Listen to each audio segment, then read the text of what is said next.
If it's Tuesday, countdown to economic disaster.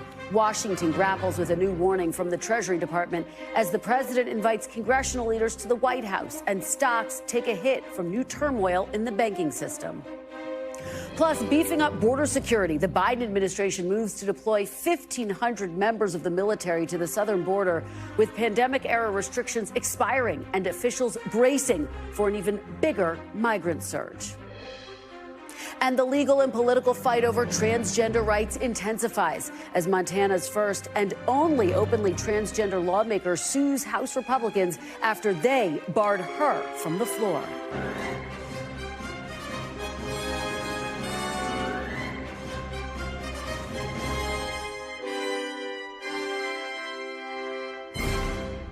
Welcome to Meet the Press Now. I'm Kristen Welker in Washington, where it's been just 1 week since President Biden announced his re-election campaign. And already the White House now finds itself barreling towards two critical deadlines on two issues that could wreak havoc on the country and the president's political standing. The first is the countdown to a potentially disastrous government default, which could plunge the economy into a severe recession. Two sources tell NBC News House Speaker McCarthy accepted President Biden's invitation to the White House for a meeting of congressional leaders next Tuesday. It comes as Treasury Secretary Janet Yellen is now warning that a government default could happen as early as June 1st if Congress doesn't act. Ahead of that meeting, all sides have dug in. Republicans are demanding spending cuts in exchange for raising the debt limit. Democrats want a clean bill with no strings attached, and the White House insists it won't negotiate. Party leadership doubling down on those demands today. Our position remains the same. Both parties should pass a clean bill to avoid default together before we hit the critical upcoming June 1st deadline. The president's position, the Democrats' position of not negotiating is not sustainable. And the other thing that's not sustainable is our national debt. McCarthy's giving two choices, given his hard right and how he's caved into them. Either a plan that defaults on the debt or a plan that defaults on American families in a very, very severe way. The message to the president at this point is also pretty clear. You've got a choice between accepting the House bill or entering into a discussion which the Speaker's been trying to have with the president for some time for an agreement between the two of them. Now, this afternoon, White House Press Secretary Karine Jean-Pierre told reporters the president is open to a separate discussion on spending, but he will not negotiate on raising the debt ceiling. He's going to make it very clear in this meeting that they're going to have next week how it is Congress's constitutional duty to act. He is not going to negotiate on the debt ceiling. Been very clear. That is not going to change.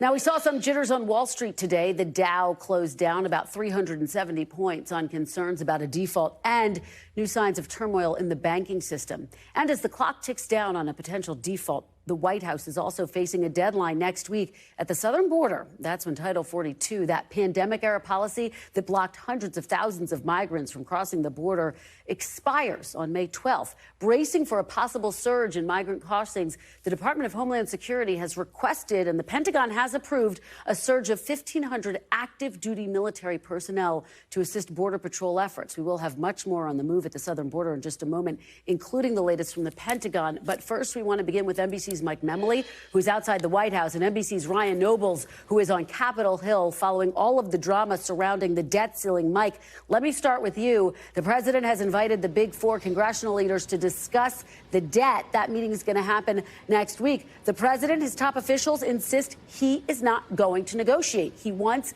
a clean debt limit bill. So what is the White House saying about this position, given that we're so close to the deadline? Well, Kristen, we've now seen in less than a week two major and unexpected developments that have really forced the White House to rethink its larger debt ceiling strategy, one we've been reporting about now for weeks. The first was the passage last week in the House of their debt limit increase, but one that was accompanied by some significant spending reductions. The White House strategy all along seemed to have been premised on this idea that just as it took Kevin McCarthy 15 torturous votes to become the House Speaker, it would be very, very difficult for that very narrow House Republican majority to get together on any spending bill. Well, they did that last week. The other major change was the debt limit letter that we saw from Treasury Secretary Janet Yellen yesterday. White House Press Secretary Karine Jean-Pierre acknowledging to me today in the briefing that, yes, that was really a trigger for this sudden reversal of the White House view that there was no intent to invite Kevin McCarthy over for this kind of debt ceiling discussion. She said that that was a major factor in leading the president to call not just McCarthy, but the rest of the so-called Big Four to invite them to the White House for this budget discussion. And it is important, Kristen, to emphasize that the White House is really emphasizing what hasn't changed, which is their view that the debt limit itself is non-negotiable, that Congress has an obligation to pass a clean increase, one without spending reductions, just like they did throughout the Trump administration. The president willing to have this separate, larger discussion about budget and spending only if Republicans can produce a budget, which they still haven't done. And so really, they're still not able to get into the specifics about what are the contours of that discussion. Is it what maybe Kevin McCarthy floated when he did come here more than 80 days ago now of a 2-year budget deal, something we haven't seen in quite a long time? The White House is really still redigging in here and rethinking the whole strategy based on these changes. Yeah, that seems to be the word of the day, or the words, I should say, of the day from the White House. They are digging in. Ryan, let me go to you. Take us inside your conversations on Capitol Hill with leadership, Republicans saying we are not going to raise the debt limit without some assurance that there will be spending cuts that go along with it. What is their position at this point, and where are you seeing an off-ramp to this? You know, Kristen, I think when all of us saw that letter from the Treasury Secretary yesterday, it came with a bit of an alarm, especially because some of the prognosticators were predicting that perhaps this wasn't going to be something that the Congress would be forced to deal with until the end of July, maybe even early August. So this new kind of ramped up timeline for the first week of June really set into motion that meeting, as Mike reported on, at the White House. But I have to tell you, here on Capitol Hill, it hasn't really changed the position of anyone. We see both sides kind of doubling down on their previous stances as it relates to the debt ceiling. Republicans are very much convinced that they have no reason to raise the debt ceiling if there is not some sort of companion spending cut attached to it, or at least a commitment to reduce spending in the future.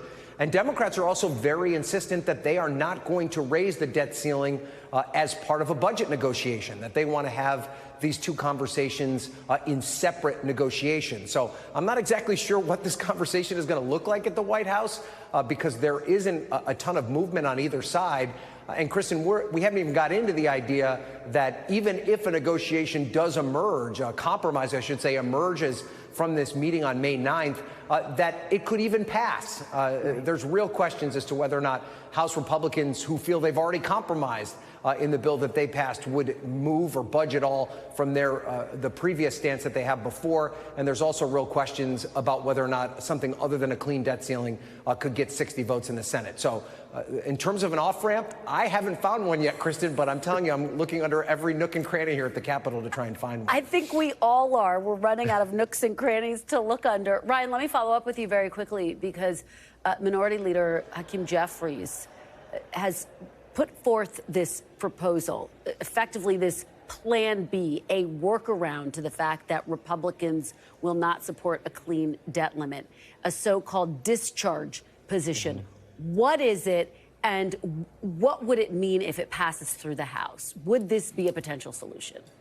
Yeah, so it's basically an arcane legislative trick that's rarely used, that allows House members to kind of go around the traditional leadership mechanism in order to get something to the floor, but it would be really complicated. It's really an example of how there are many members up here in Washington on Capitol Hill that are very concerned that there isn't going to be a solution here, and they're going to the break glass in case of emergency type of effort. And so the issue here with this discharge petition would be that it would require at least 5 Republicans to break ranks with party leadership and with their fellow Republicans to vote for it. And then even if they were able to pull a bill out through this kind of legislative trick on the House side, it would still require 60 votes in the Senate. It would be the same process in the Senate, and that bill couldn't be amended. If it was amended at all, it would come back to the House and get caught up in the same malaise that it's already in. So this is not an impossibility, Kristen, but if we get to the point where these congressional members need a discharge petition to solve this problem, well, we could be in very serious trouble. It's very unlikely that this is the way out of this mess. Mike, what is the White House saying about a discharge petition? Make sure I'm saying that clearly. And where do they see the off-ramp? As Ryan has rightfully said, we're all looking under every single nook and cranny. And right now, we can't find an off-ramp to this crisis. It's interesting, Kristen, because Karine Jean-Pierre was asked today several different possibilities, the different mechanisms that could lead to an off-ramp here, and she wouldn't really acknowledge or weigh in on any of them, simply saying broadly that it is up to Congress to find a solution. Now, what's interesting about that framing is there is this other possibility, the 14th Amendment option, to essentially say that the government doesn't need Congress to act here, that the federal government can do this on its own, the executive branch, that is.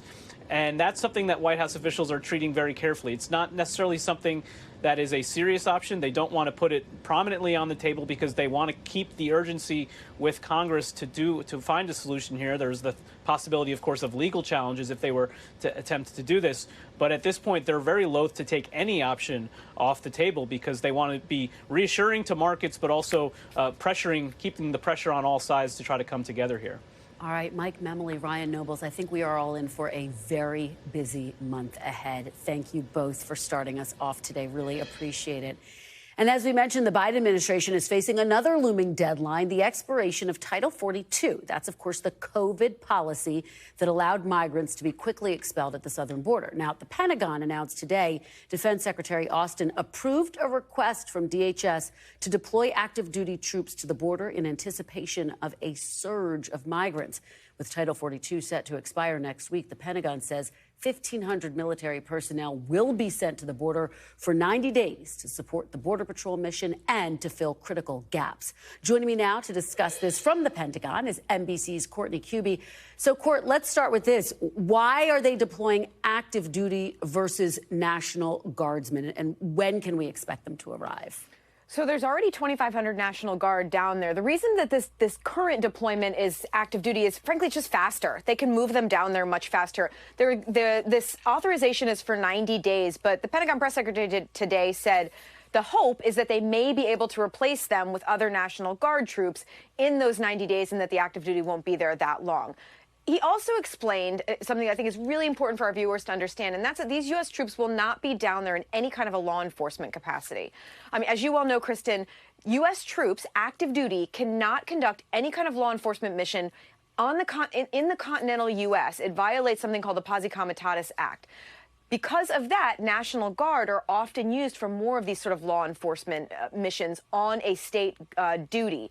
But regardless of that, the U.S. troops will go down there. The idea is they will backfill some of the CBP and other Border Patrol agents who are down there so that they can go forward and do more of the law enforcement mission while the U.S. troops do things that are slightly more administrative. So not anyway, they will not be interacting with migrants, but they will be there to support.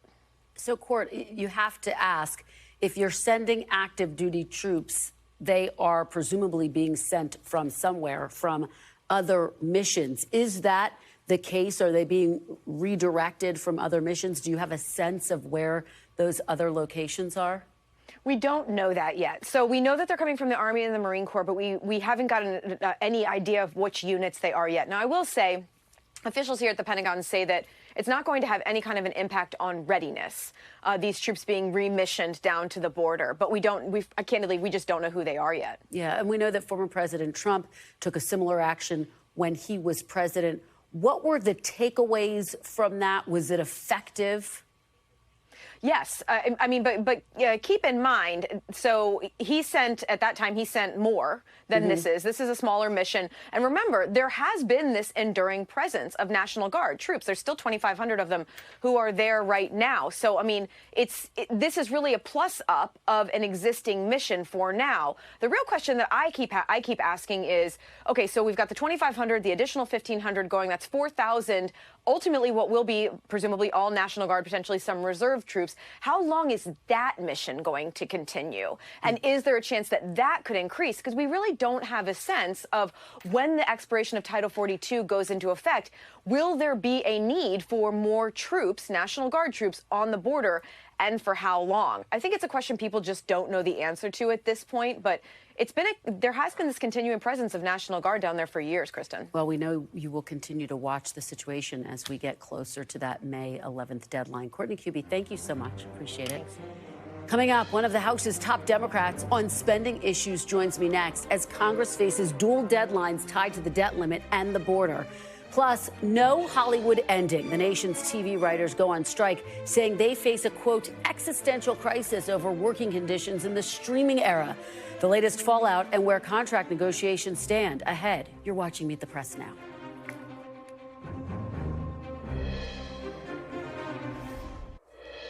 Welcome back. We now know that Senate Minority Leader McConnell will attend the White House meeting next week with President Biden and Speaker McCarthy. But McConnell says there's no role for the Senate to play in the debt ceiling. Meanwhile, House Minority Leader Hakeem Jeffries is pushing forward with a Plan B, laying the groundwork to potentially try to force through a clean debt ceiling bill that would bypass Speaker McCarthy, but only if a majority of the Republican-controlled House agreed. For more, I'm joined by Congressman Brendan Boyle, Democrat from Pennsylvania and the top Democrat on the House Budget Committee. Thank you so much for being here, Congressman. Happy to be with you. Let's start with Hakeem Jeffries' Plan B, this so-called discharge petition. What do you make of this? Do you see this as a political stunt, or could this actually be the solution to this problem? Well, it certainly is no stunt. Back in January, we introduced a piece of legislation that could be used essentially break glass in case of emergency. Now, at the same time, I want to reiterate something I've also said for the last 4 months now, which is that a discharge petition is very difficult to successfully pull off. I've been in this role for 9 years. I've seen it succeed exactly once, and I believe it has succeeded a total of twice in the 21st century. So we should recognize that this is a low probability, but it is possible. So it's something you would support, but you're skeptical that it would actually be the off-ramp here. Is that what you're saying? Yeah, just to be clear, there's no disagreement between Hakeem Jeffries, me, and other House Democrats. We want to make sure that we pay America's bills, period, end of story. Whether that's through a straight up piece of legislation that we can pass tomorrow, or if we have to resort to the discharge petition as essentially a last resort. Congressman, but the bottom line is, you and apologies for interrupting, but you would need a handful of Republicans, about 5 Republicans, if our math is correct, to sign off on this discharge petition. Who would those 5 names be? Have you identified them? Yeah. So the other time, or the one time that I've seen the discharge petition succeed, it was when Democrats were in the minority, and we did get, I think, upwards of 36 Republicans to join us to sign that discharge petition, and that's how something called the Export-Import Bank was reauthorized. So this time, the math is actually much easier for us. We would only need 5.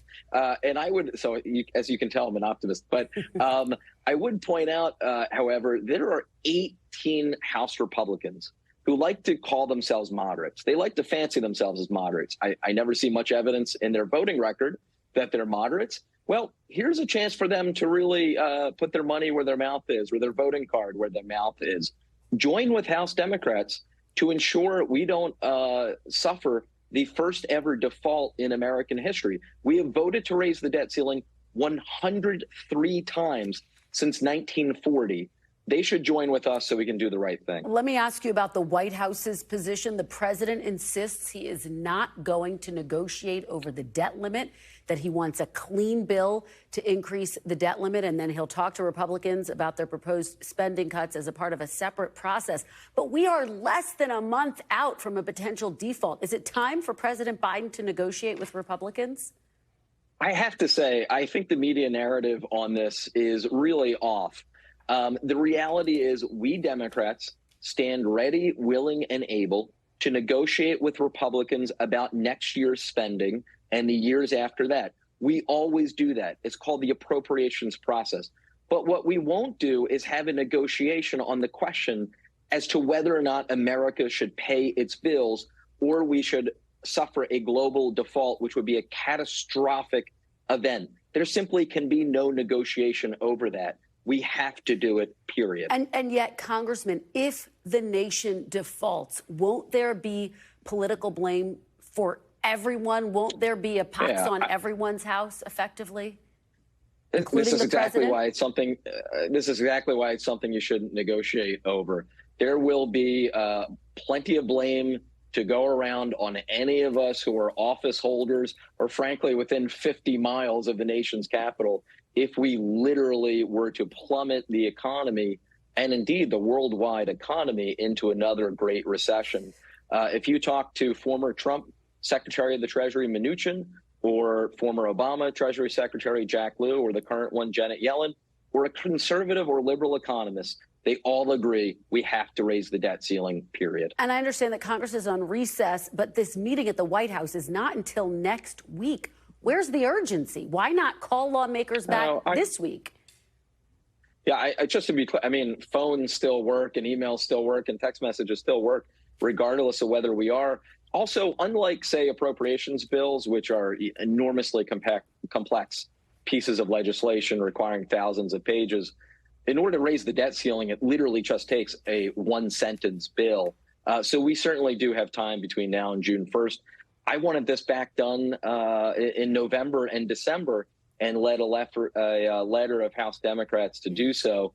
So certainly I felt the urgency, but the good news is there still is time. Look, Republicans are proposing some $5 trillion in cuts over the next 10 years.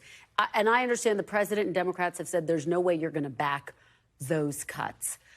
But the argument that Republicans are putting forward is, if we're not going to negotiate spending cuts now, when? Why not use the leverage of the debt limit to try to get some real cuts, given that the country is in $31 trillion worth of debt, Congressman?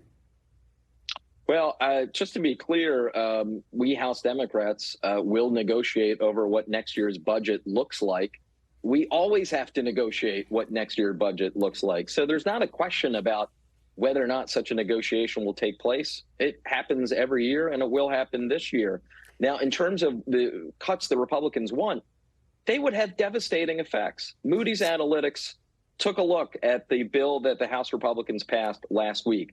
They projected, this is not coming from Democrats, this is coming from a nonpartisan source, 800,000 job losses if their bill were to become law, and a greater likelihood of us being plummeted into a recession. Those are the sorts of irresponsible cuts that House Democrats will never go along with. Congressman, because we are running short on time here, are there potential areas of common ground? For example, some Republicans are pushing for work requirements for Medicaid coverage. Is that something you could get behind? Well, let's remind ourselves that literally under congressional Democrats' leadership and President Biden, we have seen a $1.7 trillion reduction in our nation's deficit. So we have been fiscally responsible. The other side likes to talk about it, and then they blow up the deficit with their huge tax cuts for the rich. But Congressman, that's not what we're going to do. Are there specific proposals that you've seen from Republicans that you think, hey, I could potentially find some common ground with Republicans on that? I am someone who has demonstrated throughout my career that I certainly have an ability to compromise and take half a loaf instead of holding out for the whole loaf. But I will say there is very little to nothing in that piece of legislation that passed last week that I would be clamoring to support. Okay. Let me ask you just finally about this news that we are getting, that the administration is going to send 1,500 active duty service members to the U.S. border in anticipation of that COVID-era policy, Title 42, being lifted. Just remind you that back in 2018, Adam Smith, who's the top Democrat on the House Armed Services Committee at the time, accused former President Trump of, quote, militarizing the border. He called it a political act. What makes this moment different, Congressman? Yeah, so I have seen those public reports. We have so far, I say we, I mean members of Congress, or at least those of us who are not on the committees of jurisdiction, we have not received any information or briefings on this matter that I'm aware of. So I will reserve judgment until we go back. The House goes back into session next week. But I would urge the administration to come up to the Hill and brief us on their plan so we have a better idea of what exactly the plan looks like, what those troops would be doing at the border. On its face, would you support such a move to bolster the CBP officials who are already down there to brace for a potential surge in migrants? Yeah, so we need, clearly we need border security. I don't think there's really anyone who disagrees on that front. That's been an issue for the last 2 decades, ever since the first surge under George W. Bush in 2005, I believe. But what makes it difficult to answer this question in the abstract is without seeing what the projected surge looks like, what the troops would be doing, where they would be focused. So again, I think it's more responsible to reserve judgment until I see what the actual plan is that would be in place. All right. Congressman Boyle, thank you so much. Really appreciate it. All right. And thank you. Up next, the very latest on the massive writers' strike that shut down much of Hollywood right now. But first, in light of the strikes, we're highlighting a Hollywood moment on Meet the Press. Jane Fonda, a longtime workers' rights advocate and star of the 1980 film 9 to 5, joined the program in 1979 to discuss her political activism as she set out on a national advocacy tour ahead of the 1980 election. Take a listen. In California, when Ms. Fonda was nominated to the Arts Council and the Senate rejected the nomination, Ms. Fonda, you said that that was McCarthyism. Aren't you, however, trying to have it both ways? You use your art itself and the fame and money you get from art to advance political purposes, but then when you're considered for a public office affecting the arts, you say that it's wrong to consider your politics. Oh, considering my politics on the issues would be fine. I always welcome a good political fight. But I was slandered on the floor of the Senate. My patriotism was questioned on the floor of the Senate without my being given a right to answer those charges. They are very serious, slanderous charges, and I think that that smacks of McCarthyism. I have experienced McCarthyism in the past. For 5 years during the Nixon administration, it was very difficult for me to get work because of my political beliefs. Welcome back. If you're a fan of late-night talk shows, you may be a bit disappointed when you tune in tonight. Many of those shows will be dark as thousands of Hollywood writers go on strike. The Writers Guild of America's members are on the picket lines today, arguing they're not being compensated properly by movie and TV studios in the streaming era. In a statement, the Guild writes the company's behavior has created a gig economy inside a union workforce, and their immovable stance in this negotiation has betrayed a commitment to further devaluing the profession of writing. Comcast, the corporation that owns our parent company, NBC Universal, is one of the entertainment companies represented by the Alliance of Motion Picture and Television Producers, which bargains on behalf of the studios, television networks, and streaming platforms.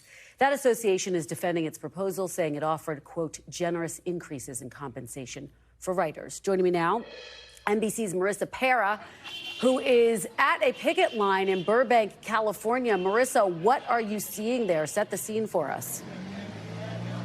Hey, Kristen, let me take you on a little walk here. So this is one of the locations that writers are taking to the picket lines here. You can see their signs in hand, and we're going to take you on a little journey here as I tell you what they're fighting for. The big bottom line here is, of course, more money, but there's a couple of reasons for that. We're going to weave in between here. You might hear some horns honking. There is a lot of solidarity on this front. And so the main thing that they're saying is that with streaming, this new era of streaming, it has really impacted not just the way we watch TV, not just the way we watch movies, but also how they are made. You can see these signs over here that say SAG-AFTRA unions stand together. We talk about that solidarity, actors, directors, other producers, other folks here that are involved in the production process standing in solidarity because they too say that streaming has completely impacted their quality of life. And so when we talk about quality of life, they say streaming involves fewer episodes and they get paid per episode. It's longer production time. So many of the people, especially those who are just starting out in the industry, saying they're having a hard time affording rent, the basic necessities. But the other point that is so interesting here, Kristen, when we look at the sticking points, why those negotiations failed, one of the main ones was artificial intelligence. Writers were asking for some reassurance that their jobs wouldn't one day be taken over by robots and artificial intelligence that are capable of doing that. We have seen the capabilities of ChatGPT, and that is something that the studios, the alliance representing the studios, clearly was not willing to budge on. And I think it's also interesting, the deadline was 11:59 p.m., but those negotiations really broke down so much earlier than people were expecting. So clearly a lot of contention. When you look at the statements here, they're both pointing fingers at the other side. The Studio Alliance saying that they offered a comprehensive and generous package with an increase in pay, but the Writers Guild not only saying publicly, but to their own members saying we were left with no other choice. So, Kristen, when it comes to the impact, you're going to first see it on late night talk shows. They're going to be running reruns. They're outside of Warner Brothers here, but they're at various studios picketing around the area here in Hollywood. We saw some picketing in New York as well. Late night talk shows, soap operas, those will be the first impacts. But later on, depending on how long this strike lasts, you could see delays, especially in those film productions, release dates. And that's going to depend on how long the union strike lasts.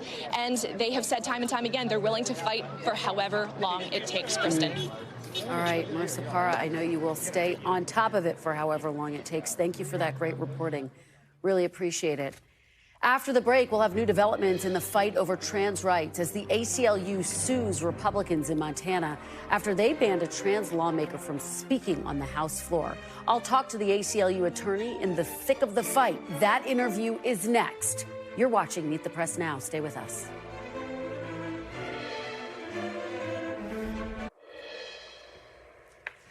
Welcome back. Oklahoma is now the latest state to enact a law restricting transgender health care.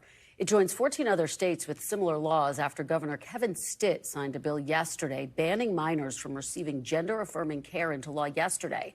Efforts to roll back transgender rights have become a major part of legislative agendas in Republican-led state houses.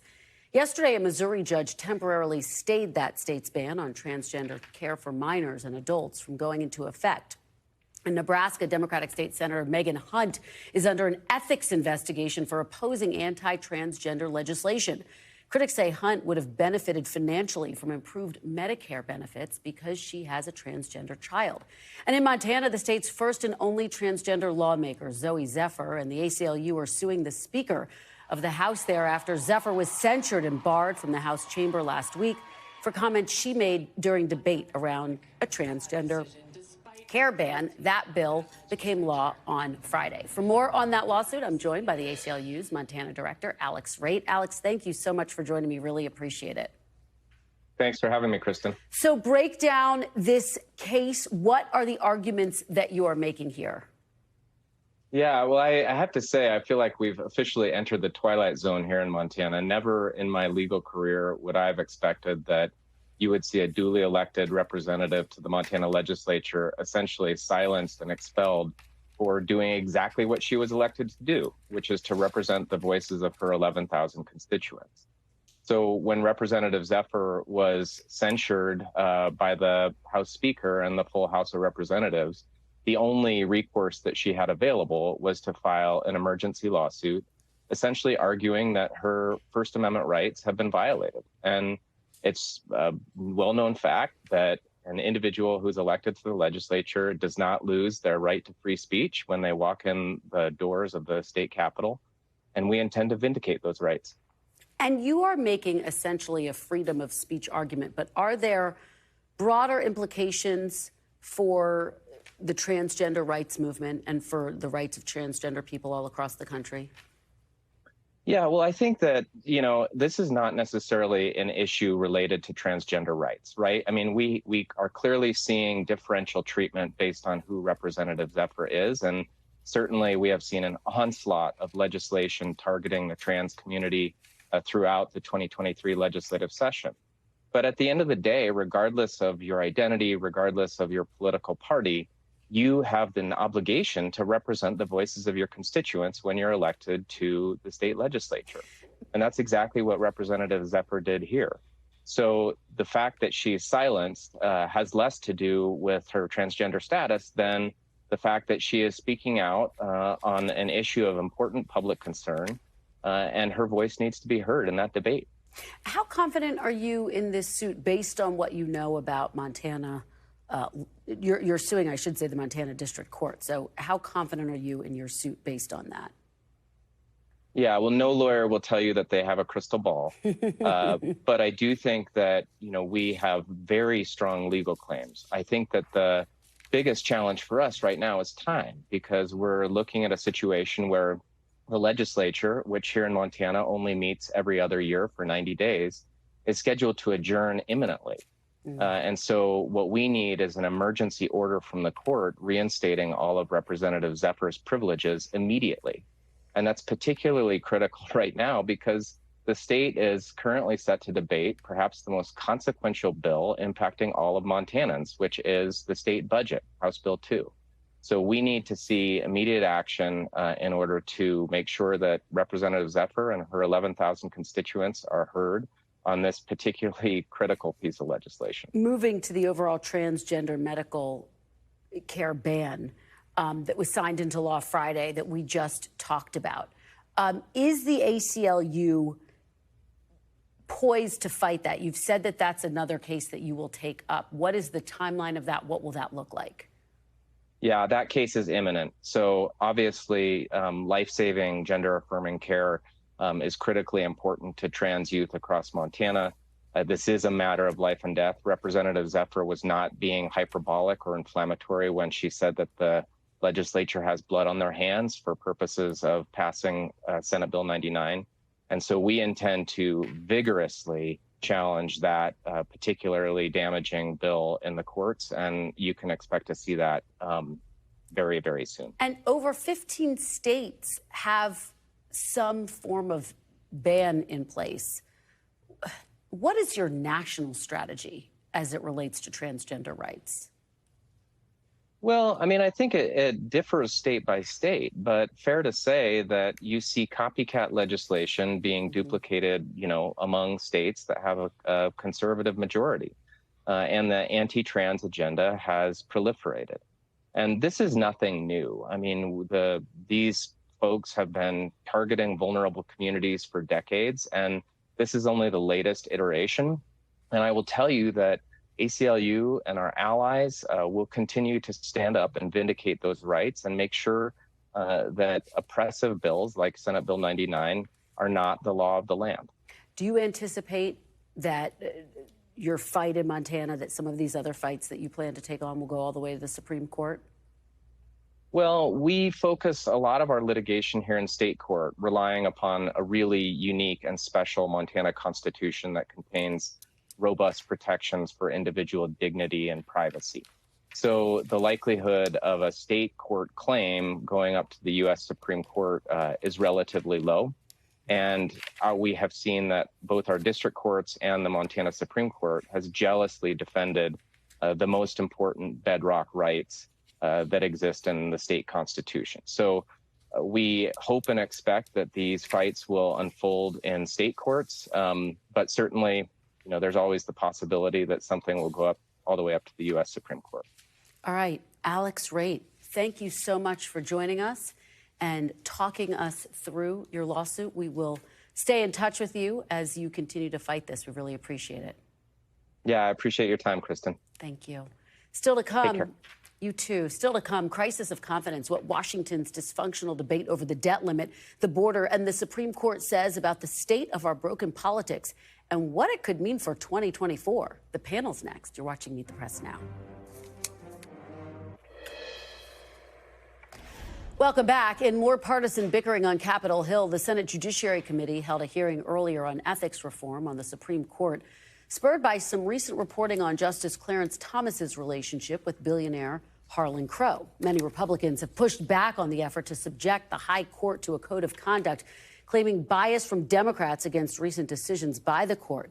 So to say today's hearing was politically fraught would be an understatement. Here's a sample of what we heard. This is untenable. Ethics cannot simply be left to the discretion of the nation's highest court. The highest court in the land should not have the lowest ethical standards. This assault on Justice Thomas is well beyond ethics. It is about trying to delegitimize a conservative court that was appointed through the traditional process. Some of my Democratic colleagues have been on a crusade to undermine the United States Supreme Court's legitimacy and the credibility of the federal judiciary for years. I can see why the public has severe questions about the confidence that they have in our Supreme Court, which seems to hold itself above any other court and any of the rest of us in terms of their ethical behavior.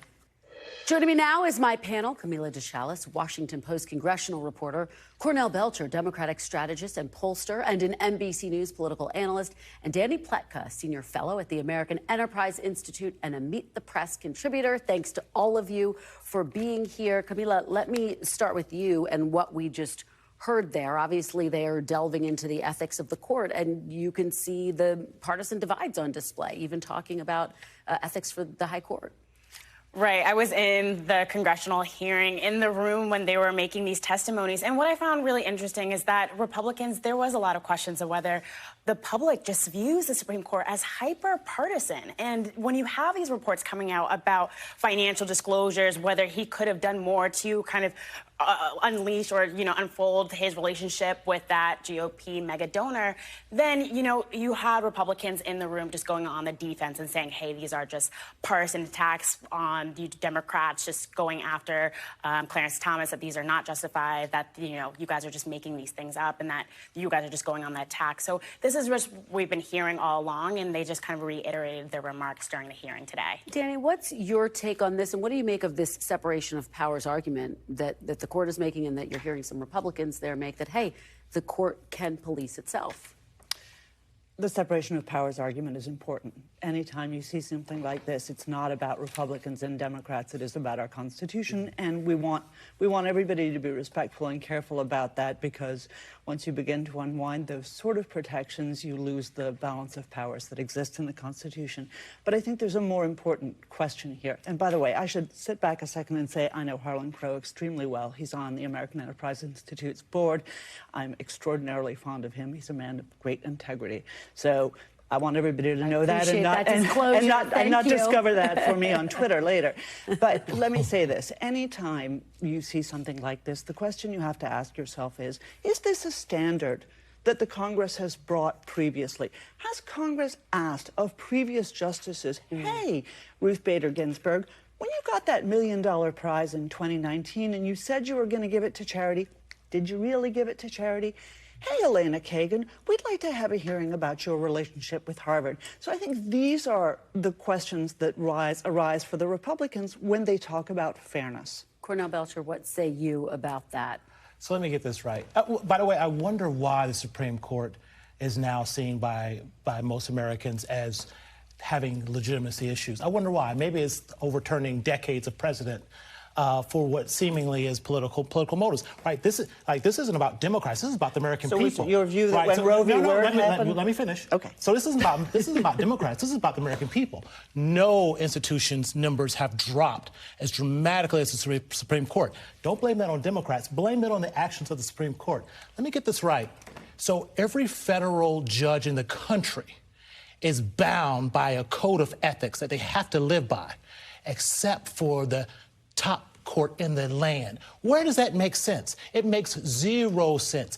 And to compare Elena Kagan's relationship with Harvard to a multi-billionaire buying up houses and influence for Justice Thomas, it just doesn't add up. And I'm sorry I interrupted you before. You make me mad sometimes. But good. But no, listen. First of all, I don't think that Harlan bought influence with Justice Thomas, because they've been friends for decades on end, and he has no cases before the court. That's been well gone over. But second of all, the legitimacy of the court when it overturns decades of precedent, for example, when it decides to give black people the vote, does that discredit them when it decides to make abortion legal throughout the United States? Does that discredit them? Or is it only when they don't go the way that you like, that they are suddenly an institution that doesn't deserve credit? So you're making this about me. You're making this about me, but it's not about me. No, I got to push back. Because she made it about me, and it's not about me. Finish your point, and then I want to do a big picture. It's about the actual where the majority of Americans think that the court is losing legitimacy, not Cornell. Yeah.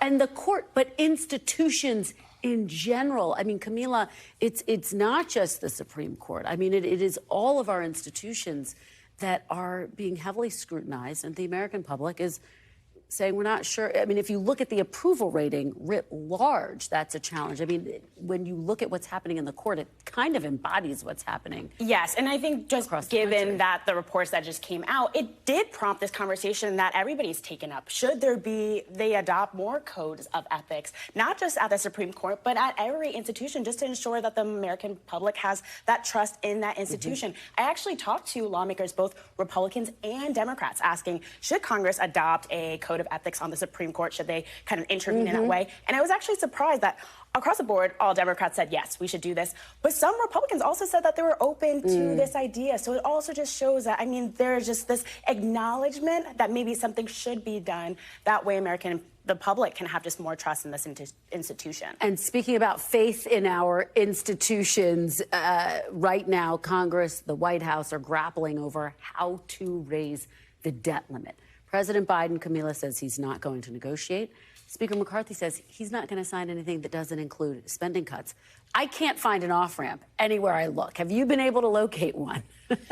Yes, this is what's going on Capitol Hill, and there's a lot of talks behind the scenes. I mean, what we know now is that Democrats, especially on the House side, want to sign a discharge petition in order to get something on the House floor. But the reality is they're going to need Republican votes, not just on the House side they need at least 5 on the House side to get something done, but then also on the Senate, since there is such a slim majority there. And so this is something where I know the president has made it clear that he wants to raise the debt limit without any, add-ons or concessions made.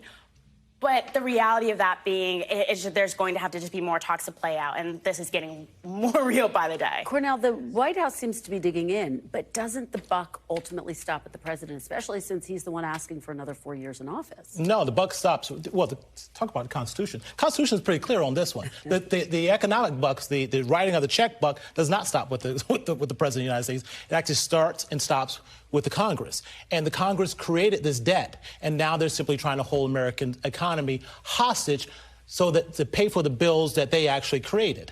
But Danny? I want to know where this Cornell was when the president was trying to hand out $400 million in student loan relief, but that's a different argument, so let's not start it here. But there's exactly what Camilla said is right. What is the off-ramp? The off-ramp is something that I know all of us, you and I would agree on, I hope you and I would agree on, which is, look, McCarthy is the Speaker of the House, but he is trapped by the tiny majority he has and by a bunch of fringy creeps who are holding his feet to the fire. What he needs is to work with the president. That means the president needs to work with him. So where's the off-ramp here? I mean, how does the president need to negotiate? I hear what you're saying, that Congress is the one, but he's still the president. But let me reach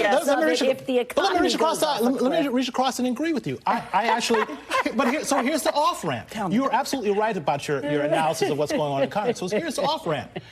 McCarthy should reach over to enough Democrats who will absolutely vote with a minority of Republicans or a plurality of Republicans and pass the debt ceiling, clear it out, and move around to debating the issues that they want to debate in Congress. Easy. Danny. Easy done. But the president is the boss of his party. No. So that's a good thing to do. He should try that. The president should open the door. It's an easy. Okay, the president will say it right now. Go ask 15 Democrats to vote for this. Look at all of this cooperation. Beautiful. But Camila, politically speaking, and I asked this of Congressman Boyle, I mean, isn't this a pox on everyone's house if the nation goes over the debt limit? And I remind everyone of what happened in 2011 when S&P downgraded the nation's credit rating, even though they did come to an agreement, but they said the process was so dysfunctional, we're downgrading your credit limit anyway.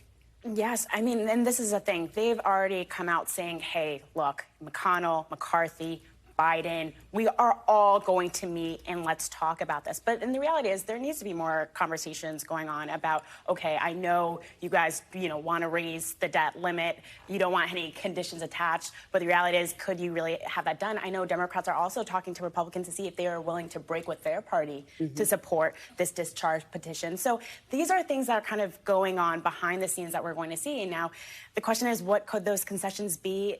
And that is the biggest question here that we still just don't have the answer yet. That's the biggest question here, and we have less than a minute left. But Cornell, just very briefly, I mean, are Democrats concerned about a political backlash? I mean, they want to win the White House again in 2024. I think the question is Republicans should be concerned about a political backlash because they're the ones holding up, a hostage, right?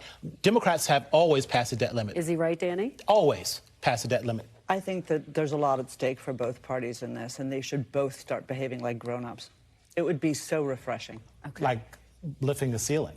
Behaving like grown-ups at the White House. They need to take a page from the two of you, reaching across the aisle, even holding hands. Thank you for this great bipartisan conversation. Very spirited. We appreciate it. And thank you for being with us this hour. Chuck is back tomorrow with more Meet the Press Now. NBC News Now coverage continues with Garrett Hake in for Hallie right now. Thanks for watching our YouTube channel. Follow today's top stories and breaking news by downloading the NBC News app.